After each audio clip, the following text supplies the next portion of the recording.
Hai, aku Trian. Kalau kamu denger ini, semoga aku bisa nemenin kamu biar nggak kesepian lagi. Kalau kamu denger ini pas lagi sedih, setidaknya kamu nggak boleh sedih sendirian. Dan di episode kali ini akan sangat dewasa sih. Kali ini aku pengen ngomongin tentang bertahan, survive, dan banyak hal lain yang bisa kita petik buah baiknya. So, denger ini pelan-pelan ya. Mari kita sederhanakan makna bertahan. Enggak milih nyerah, itu juga bertahan. Enggak nyakitin diri sendiri, itu juga bertahan. Mulai berani kemana-mana sendirian, itu juga bertahan kok. Sekecil apapun itu adalah upaya kita untuk bertahan. Coba kita lihat lagi deh. Enggak ada orang yang pengen hidup susah. Enggak ada orang yang pengen hidup banyak kurangnya kayak gini. Hidup banyak sedihnya, itu nggak ada orang yang pengen. Kita nggak pernah minta hidup untuk rumit, tapi kalau ternyata dikasihnya itu, nggak mungkin nggak ada alasannya. Kenapa ya kita dikasih rumit? Pasti dibalik semua ini ada alasannya.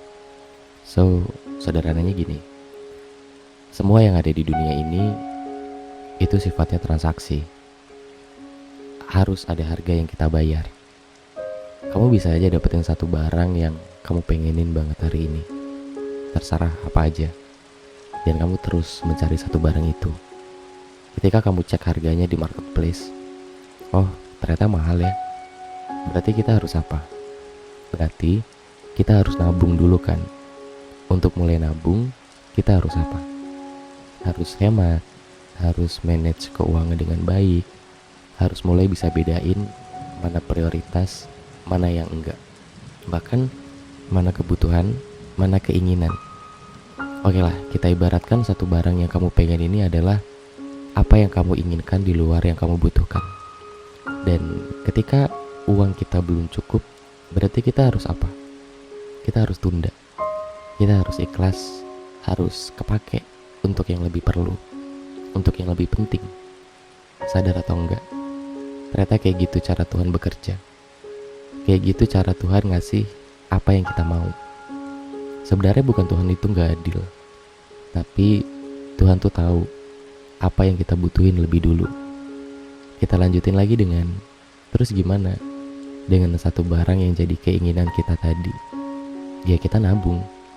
Kita udah usahain semuanya.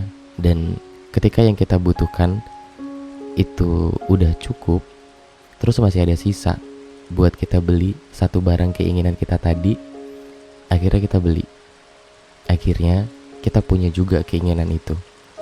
Dan sadar atau enggak, kayak gitu juga cara Tuhan bekerja. Uang itu tuh ibaratkan kayak pahala kalau di agamaku. Kayak tabungan hal baik yang ketika tabungan itu udah cukup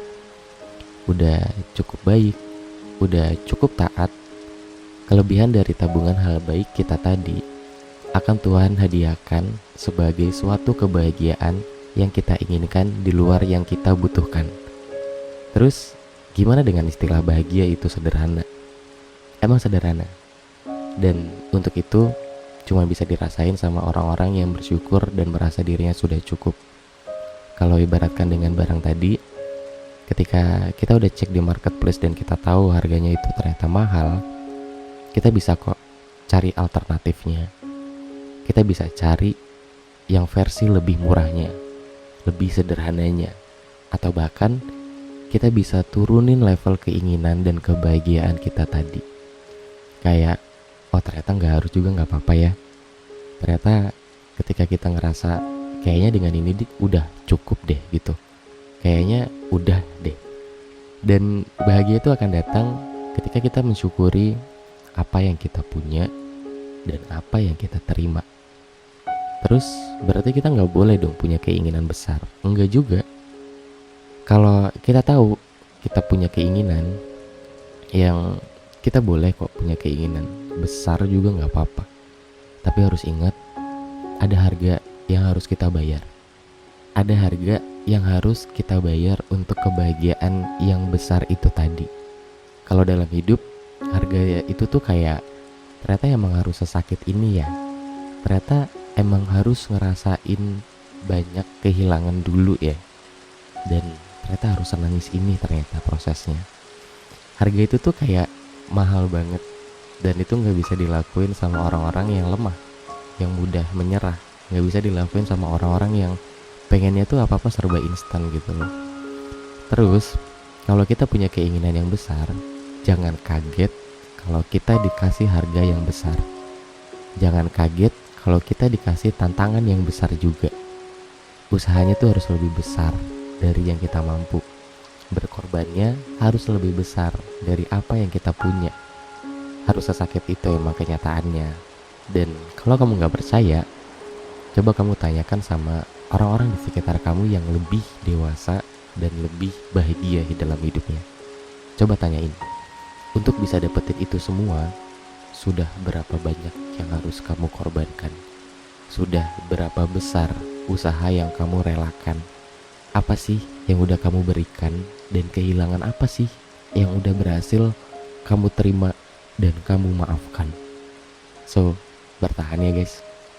Percayalah, ini semua itu adalah harga yang harus kita bayar untuk suatu hal indah yang mungkin dulu kita pernah cita-citakan itu tanpa kita sadar. Untuk satu hal indah yang mungkin dulu kita pernah impikan itu. Dan gak ada salahnya kalian punya mimpi, gak ada salahnya kalian punya keinginan yang besar. But kalian harus sadar juga kalau keinginannya semakin besar, usahanya, nangisnya, effortnya itu harus lebih besar dari apa yang kita mampu dan kita punya saat ini. Karena gak ada orang-orang yang beneran bahagia itu. Bahkan seorang anak yang terlahir di keluarga yang kaya, setidaknya pasti ada satu hari dia ngerasa kosong, satu hari dia ngerasa kurang. Dan itu yang kita gak harus ngerasain. Semua orang punya jalan ceritanya sendiri-sendiri.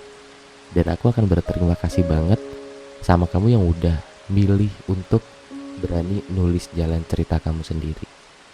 Dan makasih udah hebat, makasih udah kuat, udah bertahan. Mungkin kalian bakal bosen banget gue selalu bilang terima kasih udah bertahan, karena ini kayak apresiasi kecil yang aku bisa kasihkan ke kalian, ke kamu. Untuk apa? Untuk sekedar realize bahwa ternyata emang kita tuh harus bertahan.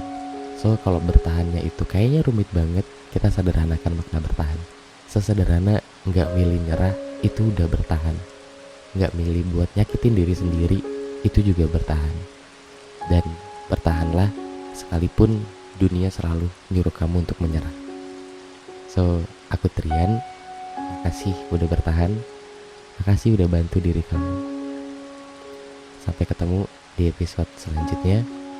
Nanti kita ketemu lagi pasti, dan nanti kita bicara-bicara lagi. Aku pamit dulu, dadah.